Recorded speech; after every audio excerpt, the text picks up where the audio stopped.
நம்ம சமுதாயத்துல நம்ம நாட்டுல ஒரு மிக இந்த மாதிரி ஒரு சிவிய தண்டனை கொடுக்காத பட்சத்தில் இந்த மாதிரி தவறுகள் நடந்துட்டு தான் இருக்கும்.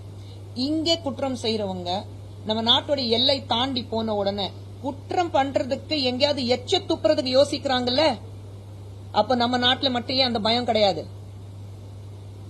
ரோடுல ஒரு டிராக்ல போயிட்டு இருக்கும் போது ரோடு டிராக் மாறி நீங்க வேற லேன்ல போறதுக்கு பயப்படுவாங்கல்ல. ஒரு சிக்னல்ல நிக்கும் போது ரெட் இருந்தா எல்லோ விழுந்தாலும் உட்கார்ந்து நின்னுடுவாங்கல்ல, அது தாண்டி போக கூடாது. ஜெப்ரா கிராசிங் அந்த கோடு இருக்கும், அதை தாண்டியும் போக மாட்டாங்க. நம்ம நாட்டுல மட்டும் ஏன் நீங்க அந்த சட்டத்தை மதிக்க மாட்டேங்கிறீங்க நான் கேக்குறேன். இவ்ளோ பார்க்கக்கூடியவங்க இதே ஆண்கள் வெளிநாட்டுல போய் ஒரு பெண் தொடர்றதுக்கு ஒரு வகை இல்ல, ஆயிரம் தடவை யோசிப்பாங்க. அப்போ நம்ம நாட்டுல இருக்கிற பெண்கள் அவ்வளவு இலவமா போச்சு. யார் வேணாலும் யார் வீட்டு பெண் இருந்தாலும் நான் தொடுவேன், நான் என்ன வேணாலும் பண்ணுவேன். அந்த சட்டத்தோடைய பயம் ஏன் கிடையாது? இந்த மாதிரி ஒரு மரண தண்டனை, இந்த மாதிரி ஒரு கடுமையான தண்டனை கொடுத்தாதான் அந்த பயம் வரும். நம்ம நாட்டுல பயம் வர வரைக்கும், அந்த சட்டத்தோட பயம் வர வரைக்கும் எதுவுமே நடக்காது. ஏனுங்க, ஏன் இது வரைக்கும் என்ன பிரச்சனை நடந்தது? குஷ்பு சுந்தருக்கு என்ன பிரச்சனை இருக்கு? நல்லாதான் இருக்கேன்.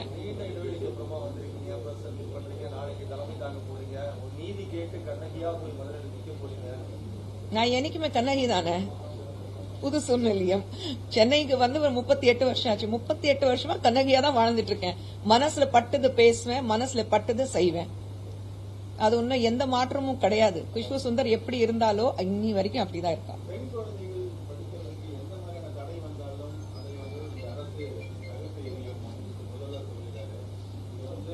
பெண்களுக்கு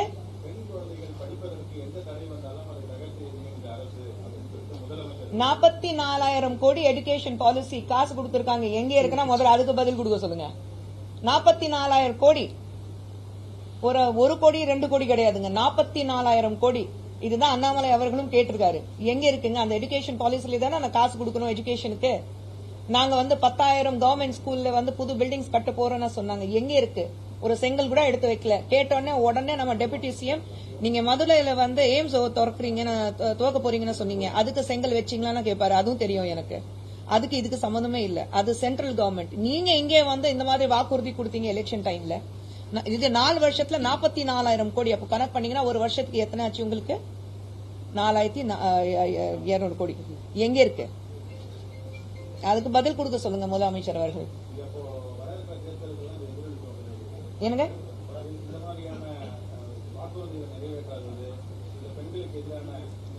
இல்ல வாக்குறுதி பொறுத்த வரைக்கும் எல்லாருக்கும் தெரியும். திமுக பொறுத்த வரைக்கும் அவங்க ஆட்சிக்கு வர்றதுக்கு முன்னாடி என்னென்ன வாக்குறுதி கொடுத்தாங்க, இது வரைக்கும் ஒரு வாக்குறுதி கூட நிறைவேற்றல.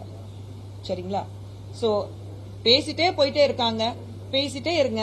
நீங்க ஒவ்வொரு முறையும் நீங்க நாங்க இது பண்ணுவோம் அது பண்ணுவோம்னா ஒரு பொய்யான வாக்குறுதி மக்களுக்கு கொடுத்துட்டு மக்கள் ஏமாத்திட்டு மக்களுக்கு காசு கொடுத்துட்டு நீங்க எலெக்ஷன் ஜெயிச்சுட்டு தான் இருக்கீங்க. எல்லாத்துக்கும் ஒரு காலம் வருது இல்ல.